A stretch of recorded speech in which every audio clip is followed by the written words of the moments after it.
programa Salud TV estaremos conversando con nuestros especialistas sobre el envenenamiento, toxicología y la salud ambiental. La toxicología es el estudio de la manera en la que los venenos naturales o fabricados por el hombre producen efectos nocivos para los organismos vivos, ocasionando efectos venenosos o mortales en el cuerpo por respirar, comer o tener contacto directo con una sustancia química, las cuales pueden lesionar o matar a una persona, animal o planta.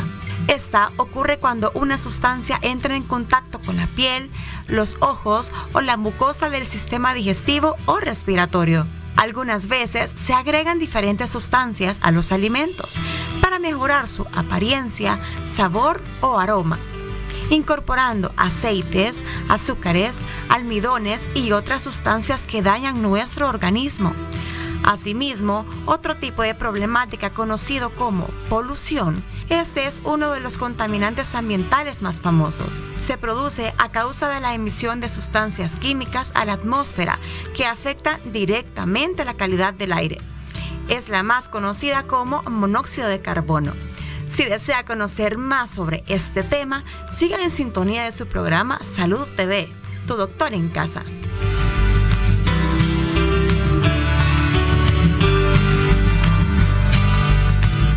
¿Qué tal, amigos de Salud TV? Muy buenas tardes. Estamos iniciando la semana y terminando el mes. Mire qué bonito esa mezcla, ¿verdad? De emociones. Terminamos el mes de mayo, iniciamos además la semana. Bueno, este día ya vimos la cápsula. Estaremos hablando de salud ambiental y tengo el gusto de darle la bienvenida a nuestra querida doctora Rosana Herrera, quien es experta en medicina homotoxicológica. ¿Qué tal, doctora? ¿Cómo está? Bien, bien, aquí emocionada del tema porque es muy importante este tema, así que hay que conocer a lo que estamos expuestos, así que emocionada de estar con ustedes. A ver, doctora, y quizá me parece interesante, escuchando la cápsula, ¿verdad? Ya que vamos a hablar de salud ambiental y de tóxicos, que la gente conozca un poquito a qué nos referimos, o sea, su rama, la rama de la medicina que es la homotoxicología. ¿Qué estudia? Claro. Con la homotoxicología nosotros estamos buscando cuáles son las toxinas, es decir, esas sustancias nocivas en nuestro organismo, que pueden llegar a ser hasta de alimentos hasta sustancias bien específicas, minerales, metales pesados, vitaminas, incluso algunas veces, todo lo que podamos estar nosotros expuestos, nuestro cuerpo expuesto, se puede llegar a convertir en una toxina si está en una cantidad inadecuada. Eso es lo que nosotros en homotoxicología a lo que nos referimos y buscamos para tratar de mejorar la salud del organismo. Del organismo. Bueno, mire, interesante realmente porque aparentemente, ¿no? En el ambiente el ser humano no tendría por qué estar expuesto a mayores tipos de toxinas más que las conocidas que vienen de las fábricas, del mal manejo, de algunos desechos, qué sé yo, ¿verdad? Pero definitivamente podemos tener tóxicos que pueden hacerle daño al ser humano, tanto en el agua como en la tierra, en el aire, ¿verdad? O sea, así como también en los alimentos y ya no dijéramos en los medicamentos, incluyendo las vitaminas. Así es. Básicamente, cuando hablamos de tóxicos ambientales, es muy frecuente, pues hoy con la gran cantidad de contaminación, hablar del plomo, del mercurio, del arsénico, que antes tal vez no estaba tanto la contaminación, pero hoy sí lo tenemos, pues el plomo en las baterías, en las lámparas fluorescentes en nuestras casas, en el termómetro de mercurio, cuando hablamos del mercurio, estamos más expuestos a todas estas otras sustancias. Entonces sí es de tomarlas en cuenta y conocer un poquito los síntomas y qué nos puede suceder si de repente llegamos a tener esa intoxicación. Bueno, es muy interesante porque menciona el plomo, realmente. Se habla de las baterías ahora, pero antes, doctora, ya afortunadamente, ya hace muchísimos años, que las pinturas ya no tienen plomo, ¿cierto? Porque ese era un problema bastante serio de la salud del ser humano, de muchos casos de enfermedades que ni siquiera se les llegaba a saber qué era y que afortunadamente ya con el tiempo pues, y con los avances de la ciencia se logró determinar que habían enfermedades que estaban en ese plomo, en esas paredes que habían sido pintadas hace cualquier cantidad de años, ¿no? Exactamente.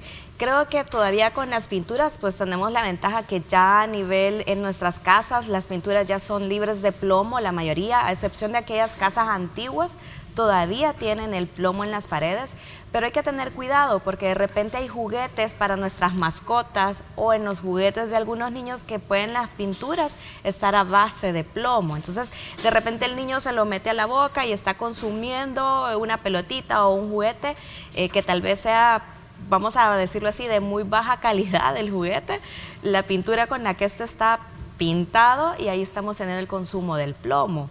Bueno, creo que hace un par de años hubo una serie de juguetes educativos precisamente para bebés que sí salió del mercado, sí, ya fue hace como bastantes años que se descubrió que esas pinturas podrían ser dañinas porque contenían muchos altos niveles de plomo, ¿no? Sí, y ese es uno de los problemas.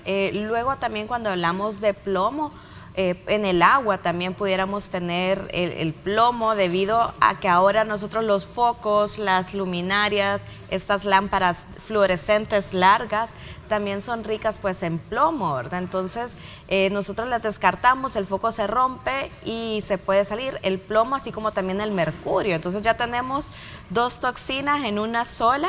Y esa tierra adquiere estos metales pesados y luego pasan a nuestra ingesta. Entonces también el consumo del agua, si estamos cerca de una zona que tenga estas sustancias y tomamos agua de pozo, tendríamos ese problema. Es decir, que el plomo puede estar contaminando desde las paredes, como sucedía, los objetos que están pintados con pinturas ricas en plomo, así como también si está en el océano, pues contaminar el agua, o en un río, lago, ¿verdad? Si hay algo, contaminar el agua y por lo tanto los peces. Así es.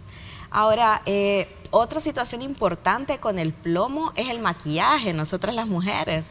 El maquillaje, las esmaltes de uña también pueden contener plomo, entonces tener cuidado con el consumo. Antes se hablaba, cuando hablamos de antes, hablamos en Egipto, cuando empezó todo el proceso del maquillaje, que fallecían mucho por intoxicaciones al plomo, porque eran pintura a base de plomo, el maquillaje. Muy interesante esa parte en la historia. Bueno, espero definitivamente que ya el maquillaje ahora ya no debería de tener plomo, doctora, si ya se conoce todo esto, no debería ni siquiera de existir esto que sucedió hace varios años, que se sacó un lote completo de juguetes de una famosa marca de juguetes de estimulación temprana, ¿verdad? Porque estaban con pinturas con plomo, eran tóxicos para la salud de los niños. Pero bien, ¿cómo sabíamos cuáles son los síntomas y síntomas de una intoxicación por plomo? Que finalmente es la que dio lugar, ¿verdad?, a tanta confusión hace varios años y que ahora afortunadamente ya se conoce un poco más. Claro, creo que dentro de los síntomas principales, cuando tenemos una exposición aguda, es decir, los primeros síntomas van a ser desde un sabor metálico dulzón en la boca, podemos tener manos, dedos azulados, dedos en las manos, en los pies azulados, frialdad en las extremidades, dolores de cabeza, mareos, vómitos, también van a estar relacionados con una intoxicación aguda al plomo. Ahora, cuando la exposición es mucho mayor, hablamos de largo plazo de contaminación, podemos llegar a tener alteraciones de nuestro sistema neurológico, déficit para poder caminar, el equilibrio se puede perder, vértigos, también tenemos déficit de cognitivos, es decir, la memoria, podemos tener problemas de memoria a corto y largo plazo. Hipertensión arterial, podemos llegar a aumentar los cuadros, lesiones renales, lesiones cardíacas, también están muy relacionadas con el plomo, así que eso debería de ser uno de los síntomas. Si aparecen y tenemos la sospecha de intoxicación, definitivamente consultar lo antes posible. En el caso de una intoxicación aguda, el problema es cuando las intoxicaciones son ya crónicas, doctora. Sí, ya cuando hablamos de crónicos, definitivamente los déficits neurológicos, la hipertensión arterial y problemas cardíacos son los principales. Incluso diabetes se está relacionando también un poco con la intoxicación al plomo por el daño que hace a nivel de nuestro sistema venoso, nuestro sistema circulatorio, el plomo, porque hace que las venas tengan como menor elasticidad y si sabemos que en una diabetes ya hay problemas de microcirculación, entonces los cuadros se ven empeorados. Entonces, crónicos, déficit neurológicos, hipertensión arterial, daños renales, insuficiencias renales agudas crónicas están relacionados y problemas cardíacos, infartos asociados. Bueno, en definitiva, hemos hablado únicamente de uno, los tóxicos, ¿verdad? Los tóxicos ambientales que pueden minar nuestra salud, que es el plomo, pero sí tenemos muchísimos más. Ahora, me llama la atención, imagínese, doctora, estamos hablando de que cuadros de diabetes pueden haber por el daño renal, también la hipertensión, cuadros cardíacos, pero ¿cómo sospechar en el caso de una intoxicación crónica? Si estamos hablando que el paciente que está con hipertensión, lo primero que va a hacer es ir al internista y se va a tratar de manejar su hipertensión arterial, y probablemente lo último que se nos va a ocurrir es que es una intoxicación, ciertamente, pero definitivamente tenemos que tomarlo en cuenta, y esa es la idea de tocar el tema del día de hoy, ¿no? También. Sí, claro. Obviamente creo que una de las principales cosas es la historia clínica. El médico, todos estamos bastante asociados a estas situaciones. Entonces, la historia clínica, y que el paciente realmente, cuando uno le pregunta antecedentes, que comente y trate de recordar todo en lo que ha estado trabajando o ha estado asociado, porque eso es lo más importante, la historia clínica, los antecedentes personales, si ha trabajado en fábricas, si ha estado viviendo cerca de fábricas, cuestiones así, si utiliza incluso fumigantes, todas esas pequeñas cosas se deben de decir. Sí, es importante, ahí es cuando volvemos a este regreso a lo básico, como bien dice, el no olvidarnos siempre de lo básico que es la historia clínica, el saber muy bien dentro de la historia clínica a dónde trabaja el paciente, a dónde vive, si hay fábricas cercanas, si hay gente, dependiendo del padecimiento, si hay gente con padecimientos similares en su familia o vecinos también. Todo eso es bien importante que no se nos olvide. Bueno, vámonos a una pausa en este día que estamos hablando de salud ambiental. Nos vamos a una pausa, vemos el avance de TN21 y volvemos.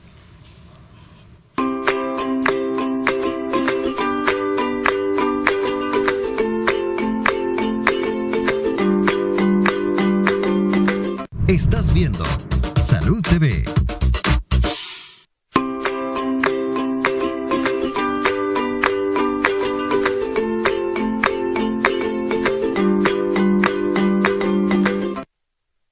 Continuamos con nuestro programa en este día que estamos hablando sobre salud ambiental y tóxicos. Bueno, le damos la bienvenida. Se incorpora a nuestro staff de doctoras este día, la doctora Araceli Serpas, internista y amiga de Salud TV por años. ¿Qué tal, Araceli? ¿Cómo estás? Bien, Elisa, gracias. Siempre es un placer estar con todos ustedes compartiendo pues tanto tema interesante, ¿verdad? Y tratando de resolver algunas dudas que se presenten. Pues mira, Araceli, el gusto es nuestro también tenerlas por acá ambas. Ya hablamos con la doctora Rosana Herrera un poquito acerca de los tóxicos más frecuentes, de lo que es la homotoxicología, de cómo realmente el ambiente puede estar contaminado y ni cuenta darnos, y cómo esto puede hacernos grandes daños, y realmente cómo puede estar influyendo en enfermedades que a lo mejor pues no le encontramos o nunca vamos a sospechar esa causa como primera causa, ¿no? Y a ti que tú te dedicas mucho a pacientes diabéticos, hipertenso, pues cuéntanos un poquito de cómo puede afectar el plomo, por ejemplo, de qué hablábamos. Sí, bien interesante lo que la doctora exponía anteriormente, ¿verdad? Yo la estaba oyendo. Y de qué manera en el diabético nosotros vamos a poder sospechar si este paciente tiene una intoxicación por plomo o no. Pues aquí va la historia clínica a la cabeza, es sumamente importante. Y tenemos que preguntar los antecedentes, como cuáles, en qué lugar vive usted. ¿Es un edificio viejo? Eso es bien importante, porque las pinturas anteriormente contenían plomo. En 1978 en Estados Unidos prohibieron el uso de plomo en las pinturas. Sin embargo, sé que en la actualidad todavía hay algunas pinturas que contienen plomo, aunque están prohibidas. Ahora, es un edificio viejo en el que vive esta persona, y le dice, fíjese que es un edificio que tiene como 100 años de construcción. Entonces hay que ver si este edificio está pintado, ¿verdad? Y con qué tipo de pintura, valga la redundancia, pues está en este momento. La otra cosa es cuando están descascarando. ¿Qué es lo que sucede? Al descascarar la pintura, esto vuela en el medio ambiente, como lo explicaba anteriormente la doctora, y todos estos residuos de pintura se van a acumular a la tierra, ¿verdad? Y al polvo. Entonces hay lugares donde nosotros entramos e inmediatamente usted siente la carga de polvo en ese lugar. Entonces todo esto son partículas que andan en el medio ambiente y que se vuelven contaminantes. La otra es su modo vivendus, es decir, está todavía productiva laboralmente. ¿En qué trabaja? Trabaja en un taller, digamos, de mecánica. Trabaja con baterías. Las personas pues que nos cambian las baterías generalmente, mire, le hacemos un descuento si deja su batería, ¿verdad? Y ahí pues ellos las transforman y las modifican. Entonces las personas que trabajan en soldadura mecánica también contienen bastante cantidades de plomo, esas materiales que ellos utilizan, ¿verdad? El vivir cerca de una fábrica de baterías, además está decir pues el caso que tuvimos hace años con la contaminación que existió en un pueblo, que fue bastante significativa, y de qué forma también nosotros podemos sellar el diagnóstico. Otra de las cosas también con las tuberías. Las tuberías, sobre todo si son tuberías de cobre que todavía existen, entonces estas pueden contaminar. Ahí se sugiere que usted deje caer el agua por lo menos un minuto para que se lave, se limpie esta tubería y luego comenzar a utilizarla. Y la forma de que vamos a sellar el diagnóstico, aparte de la clínica, es midiendo los niveles séricos de plomo en sangre, que son arriba de 45 miligramos por decilitro, entonces, microgramos, perdón, por decilitro. Entonces, aparte de la historia clínica, esto nos sella el diagnóstico. Ya en cuanto al tratamiento, ya es otra historia, ¿verdad? Porque es bien importante. Ahora me pregunto yo, y no sé si tenemos el conocimiento, doctora, cuánto tiempo dura el plomo en una pared, porque pregunto, ¿verdad? Nosotros tenemos muchísimas construcciones que son de mucho antes del 78, como bien decía Araceli, y que fueron pintadas en ese momento. ¿Y qué pasa? Tal vez en el momento en que dijeron, no, ya son prohibidas las pinturas con plomo, pues lo rasparon, la descascararon, ¿sí? Y las pintaron con otro tipo de pintura nueva, pero ¿qué tanto puede una pared absorber la pintura o qué tanto tiempo puede durar ese plomo descascarado en la tierra? Tiene que ser muchísimo tiempo, no creo que se elimine tan pronto como en el agua, ¿cierto, doctora? Sí, tendría que, realmente el plomo hablamos de que puede durar años, impregnado en una superficie, incluso en el organismo también, si no hay muy pocos métodos de eliminación de plomo, incluso del organismo. Entonces, en el cuerpo también podemos llegar a tenerlo 10, 20 años y todavía estar dándonos problemas. Entonces, el plomo, como todos los metales pesados, prácticamente son años. Bueno, y acaba de mencionar usted algo muy interesante, que fue lo que también Araceli mencionó. Se sella el diagnóstico cuando ante la sospecha y mandamos los niveles séricos de plomo en sangre, ¿sí? Sí. Obtenemos el resultado positivo. ¿Qué procede, doctor? ¿Qué toca? A ver, en la parte de neumotoxicología nosotros utilizamos también que hay ciertos minerales que pueden unirse al plomo y tratar de eliminarlos. O de inactivar, me imagino. Tanto inactivar no se logra, porque esto queda siempre como un compuesto dentro del organismo, pero sí tratar de a esa sustancia de plomo agarrar y tratar de trasladarla, eliminarla vía renal o vía hepática por las heces, ya sea utilizando ciertos minerales asociados de vitaminas y minerales, o incluso hay ciertos tratamientos de sueros que pueden eliminar, pero estos sueros deben de ser realmente colocados por un médico, porque también las sustancias que se ponen adentro del suero pueden llegar a dar un daño renal. Entonces, no es como que cualquier sustancia va a eliminar el plomo, el arsénico, el mercurio o cualquiera de los metales que estemos hablando, sino que debe de ser acompañado siempre con el médico a la par y tratar de mejorar la función del órgano que ha sido dañado. Es muy importante. Incluso en etapas severas de intoxicación por plomo, solo agregando lo que dijo ya la doctora, pues están las hemodiálisis, ¿verdad?, las cuales se pueden realizar. Obviamente hay que medir niveles séricos de creatinina, nitrógeno ureico, urea, gases arteriales y otra serie de exámenes. y el estado mental del paciente. Esto nos da mucho la pauta, aparte de los niveles séricos de plomo en sangre. Entonces sí es una buena alternativa que va quedando prácticamente al final.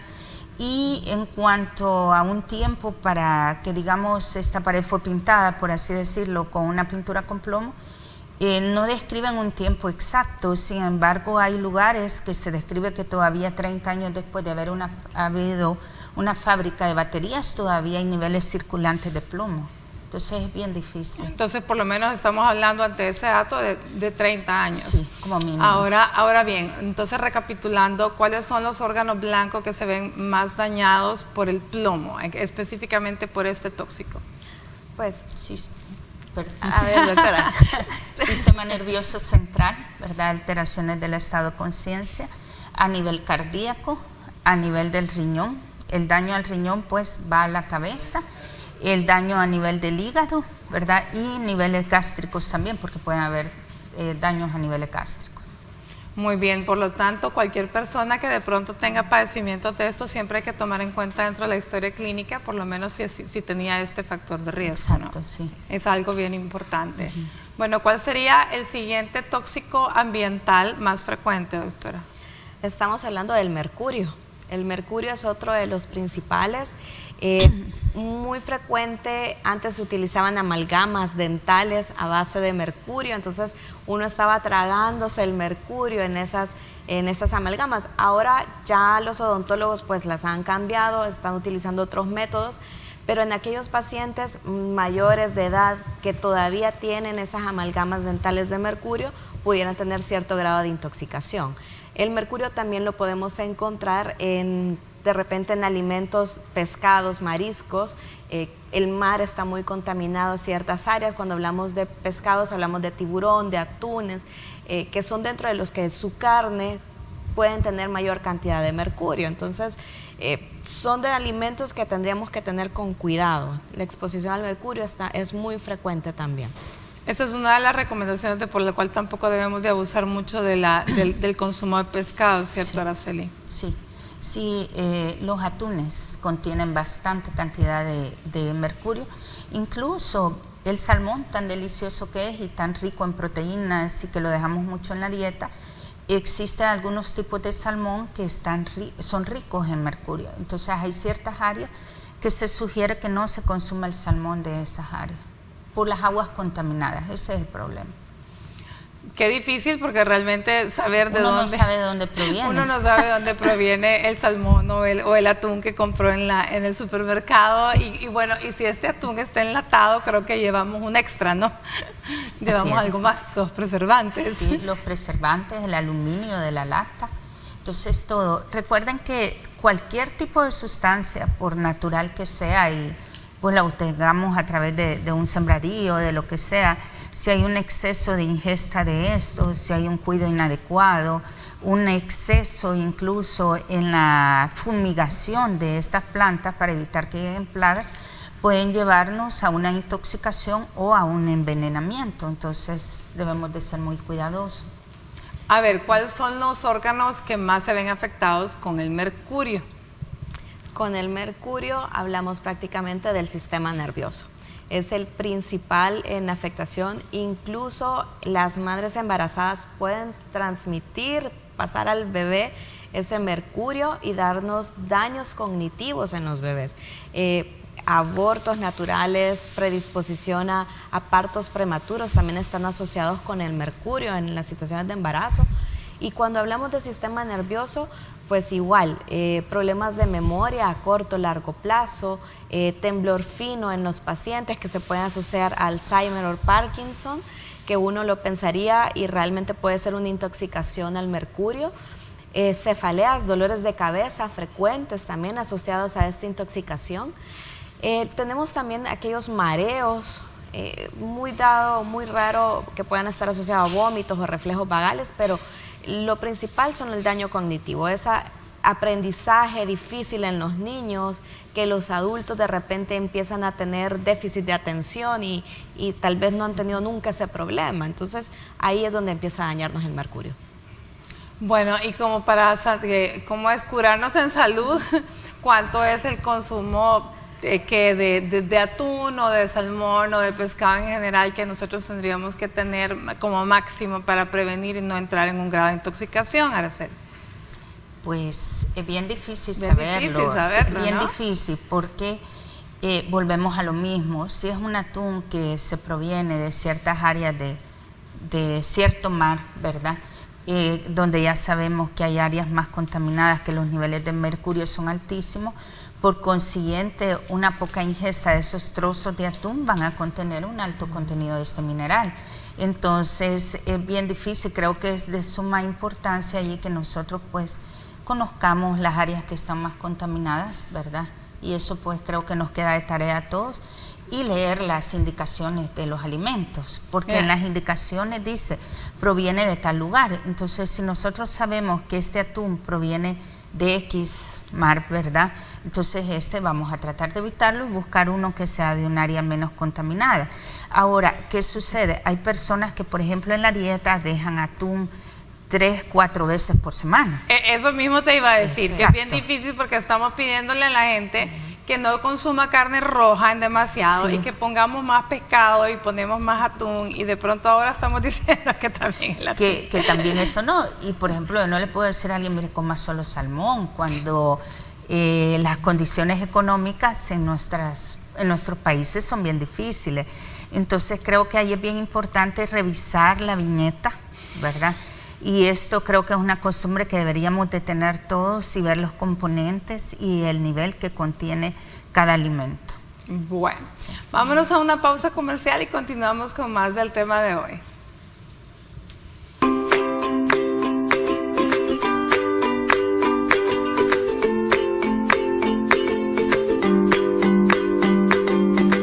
Estás viendo Salud TV.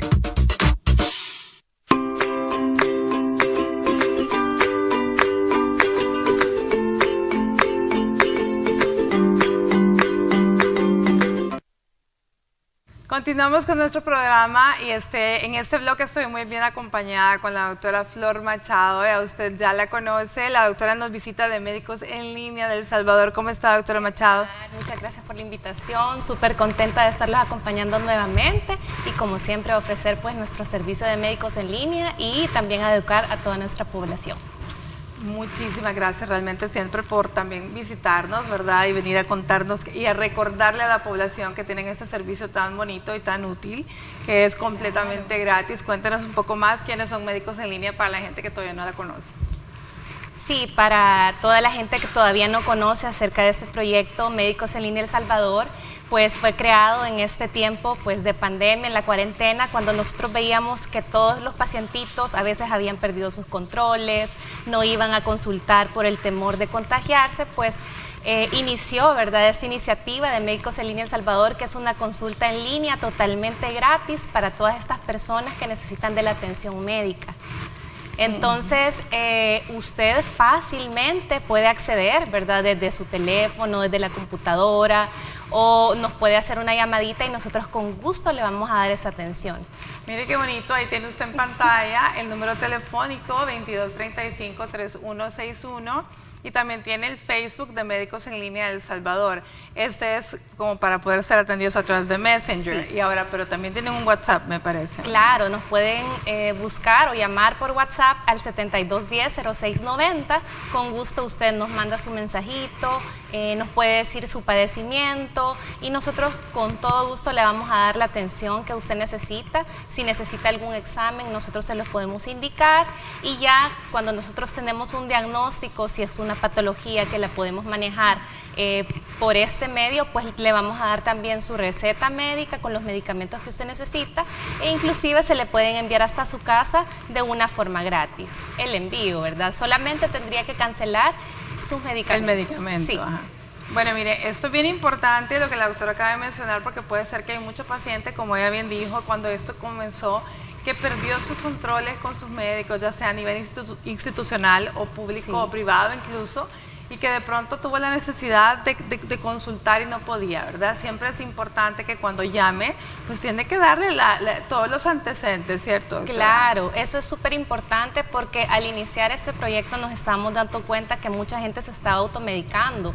de repente le preguntaban a su familiar o a algún vecino qué podían tomar para alguna patología, y la verdad es que a veces se nos estaban complicando, estaban tomando protocolos para COVID y a veces era una infección de vías urinarias o bueno, cualquier otra patología que las personas estaban automedicando de una forma pues errónea. Inclusive personas que hipertensas les estaban indicando a las demás personas que por los síntomas eran hipertensos y habían bastantes complicaciones.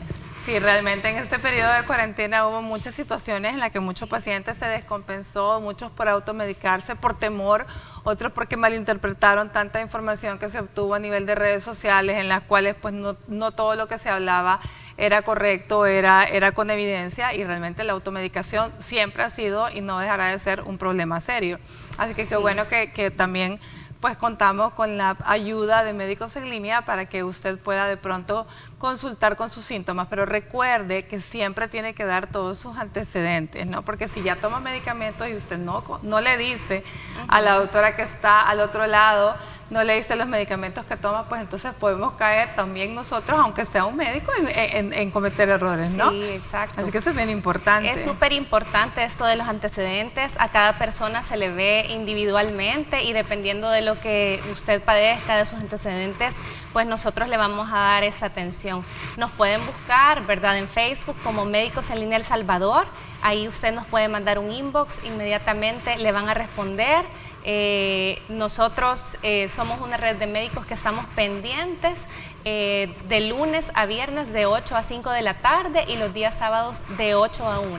Entonces no hay excusa, si no tiene Facebook, pues en el WhatsApp 72100690, y pues si no tiene WhatsApp también nos puede llamar a la línea fija 2235-3161 y con todo gusto los vamos a atender. Y también los encuentra en Instagram, doctora. También porque en aquí estoy viendo Instagram. que sí tienen su cuenta de Instagram. Sí, como médicos en línea elsalvador.sb, ahí nos pueden buscar y también nos puede mandar su mensajito si usted necesita alguna consulta de cualquier índole, inclusive si usted necesita que le recetemos alguna vitamina por algún déficit de vitaminas, nosotros también se los podemos indicar, ¿verdad?, para que esté fuerte en esta época. Y pues cualquier enfermedad, ya sea síntomas respiratorios, gastrointestinales, pues con todo gusto le vamos a dar pues esta atención. Muchísimas gracias, doctora Florcita. Sí. De verdad que ha sido un placer tenerla nuevamente por acá. No, el placer es mío, gracias. Y que nos viene a recordar pues que está esta opción de ayuda tan útil, de verdad, y completamente gratuita. Así que gracias por haber venido. Gracias, gracias. Nos vemos en una próxima ocasión. Aquí la esperamos siempre. Sí. Bueno, y nosotros vamos a continuar con el programa. Recuerden, estamos hablando de salud ambiental, así que veamos qué nos respondieron por las calles ante nuestras preguntas del sondeo. Ya volvemos.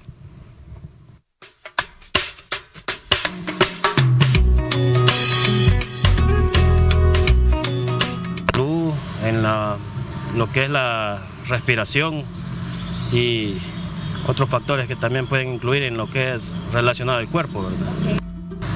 En la respiración, en los pulmones, a los animales igual le afecta, a uno de persona peor todavía, para la contaminación ambiental, el cambio climático, todo eso le afecta a uno.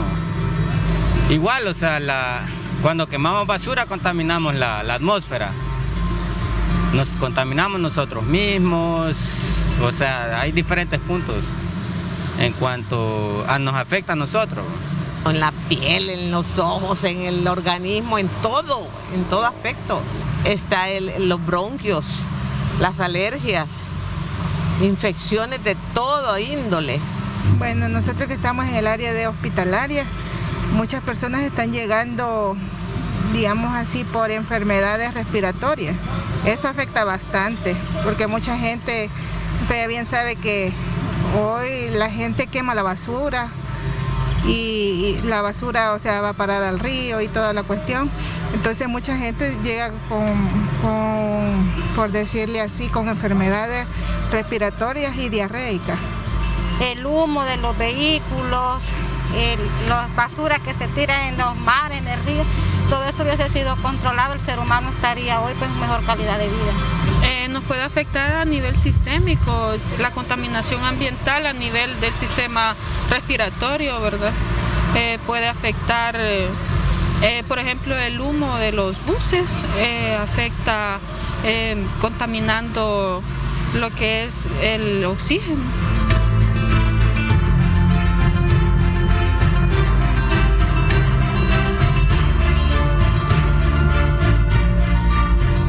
Estás viendo Salud TV.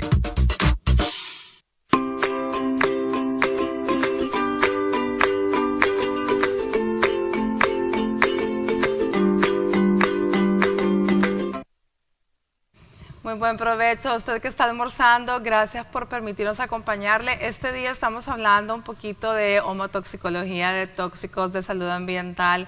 Y mire, hay algo bien importante y es que ¿sabía usted que en nuestra casa podemos envenenarnos? Nosotros también intoxicarnos, no solo con los minerales que hemos hablado, también hay otras formas de envenenamiento muy importantes, ¿cierto, Araceli?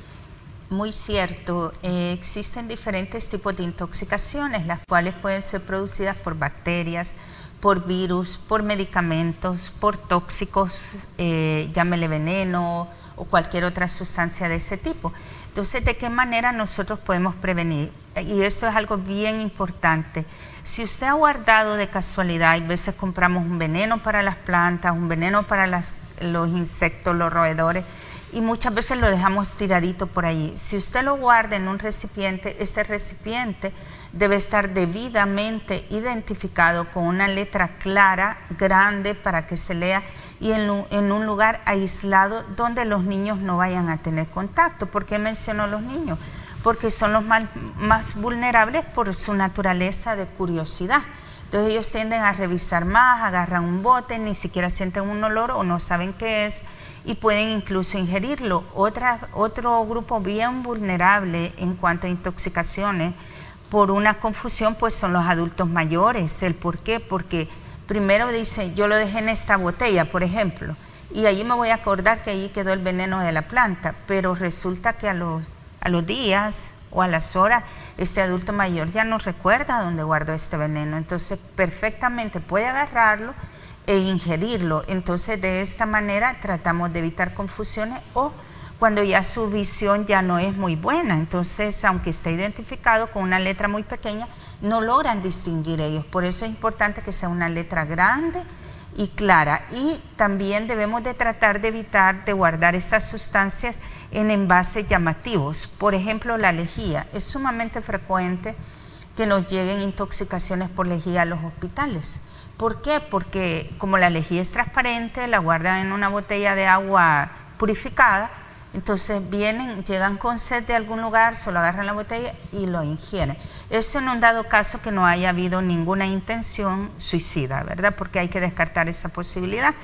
¿Qué otro factor debemos de tener en cuenta y de qué manera nosotros podemos prevenir una intoxicación o un envenenamiento? Por ejemplo, vamos al súper, y esto es bien interesante. Fuimos al súper primero porque es la hora que está más vacía, luego nos fuimos al banco, nos fuimos a comprar una blusa, fuimos a hacer otros mandados, total que pasaron 4 o 5 horas y nosotros con la carne en el baúl del carro o en la bolsa del mercado. Entonces, ¿qué sucede? La descomposición de estos alimentos comienza a darse a partir de la primera, segunda hora. Entonces, cuando nosotros ya lo llevamos a la casa y lo guardamos en el freezer, esta carne ya va descompuesta, esta carne ya está liberando toxinas que favorecen a una intoxicación alimentaria. Y muchas veces, creo que a muchos nos ha pasado, uno dice, saqué la carne o saqué el marisco del freezer, lo cociné de inmediato y 15, 30 minutos después de habérmelo comido comencé a vomitar. Pero no recordamos cuántas horas pasaron fuera de refrigeración. Ahora, ¿qué otra cosa tenemos que tener en cuenta? Y esto sí me resultó muy interesante a mí al leerlo, ¿verdad? Que decía cuál es la manera correcta de descongelar las carnes o mariscos que tenemos en el freezer.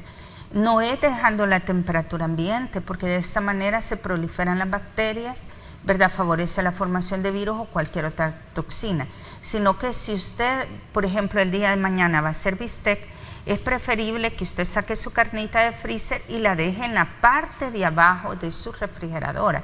y esto se vaya descongelando a una temperatura, pero que siempre está fría, pero no al grado de congelación, que es arriba de 5 grados, abajo de 5 grados centígrados. Entonces, incluso hay veces, y creo que todos lo hemos hecho, sacamos el pollo temprano y 3-4 horas después lo estamos cocinando. Y con el pollo sí que se tiene que tener mucho cuidado, porque definitivamente el pollo es muy fácil de descomponerse, y pues puede tener incluso hasta salmonela. Ahí tenemos una fuente para poder enfermarnos y poder envenenarnos nosotros, intoxicarnos nosotros mismos en casa.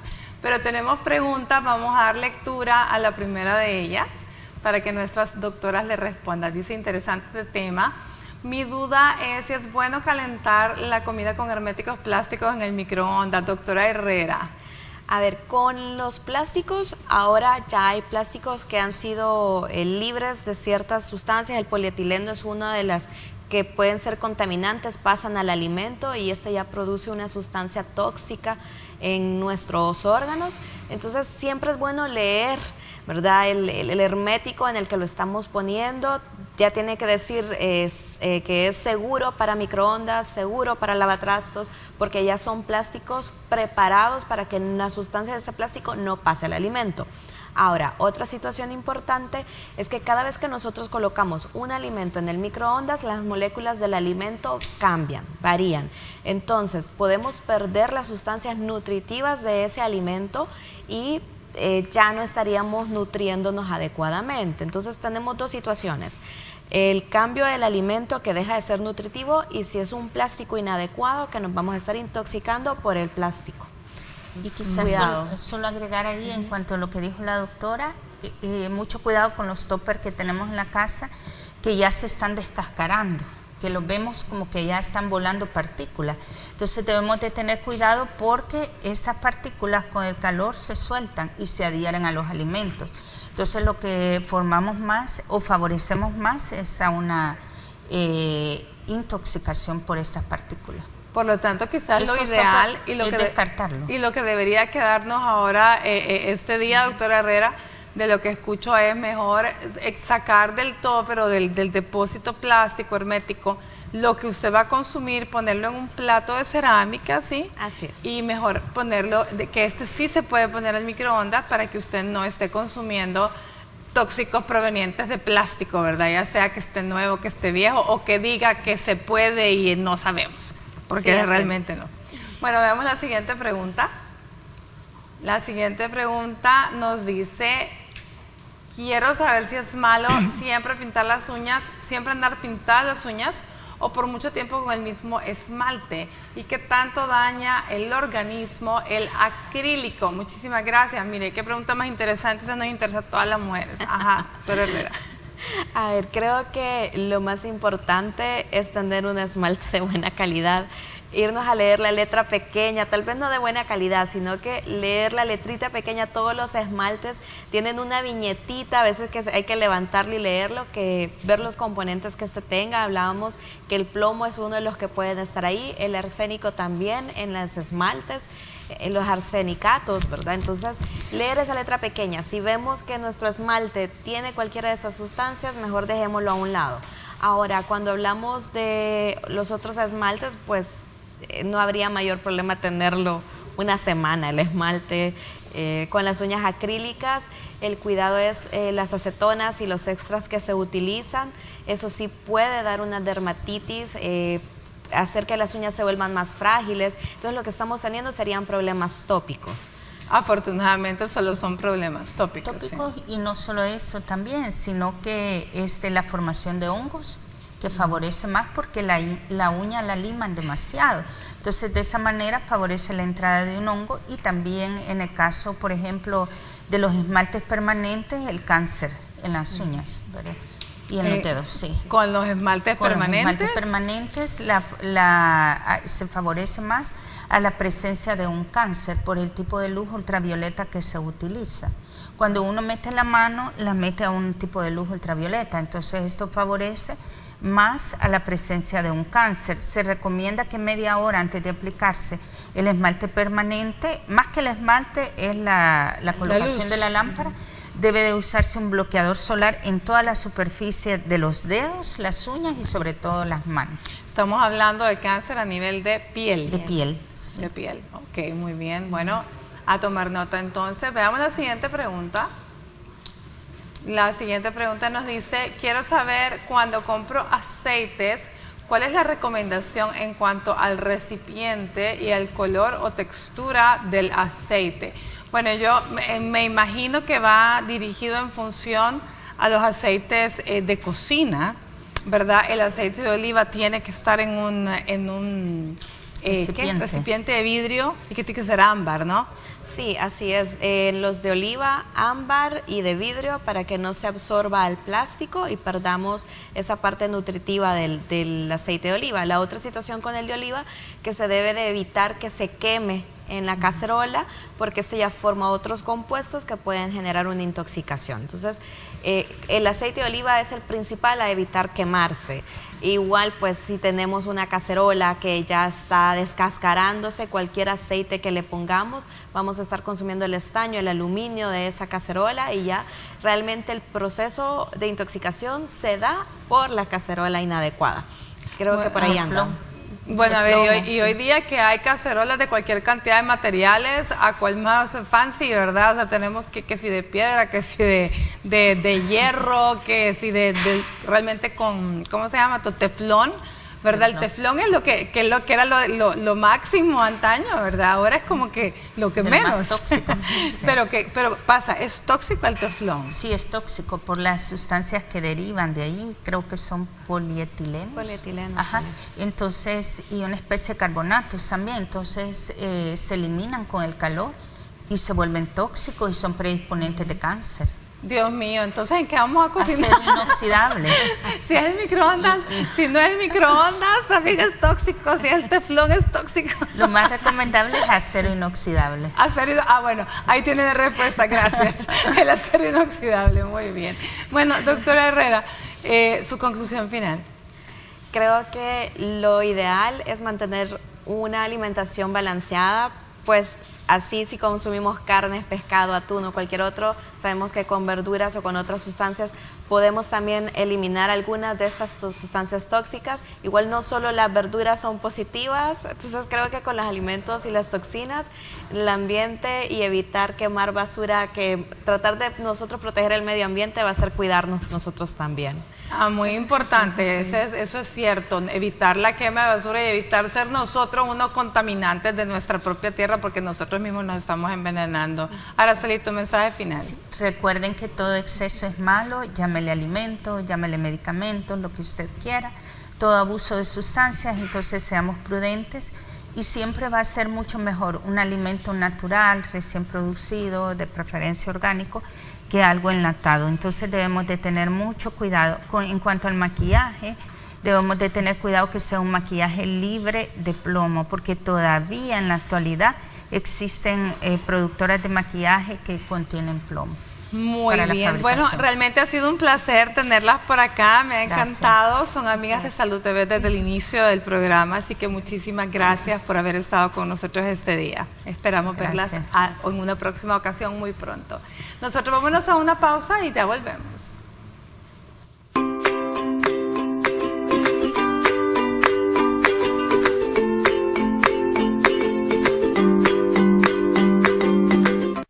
Estás viendo Salud TV.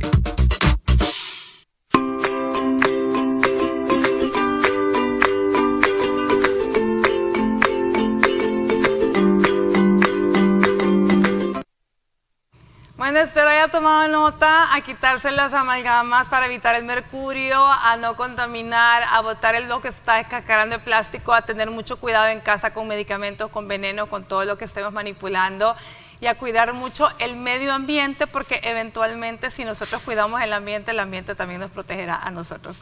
Gracias por habernos acompañado. El día de mañana estaremos hablando de malnutrición, así que no se lo pierdan. Disfrute su lunes, su inicio de semana. Que Dios los bendiga.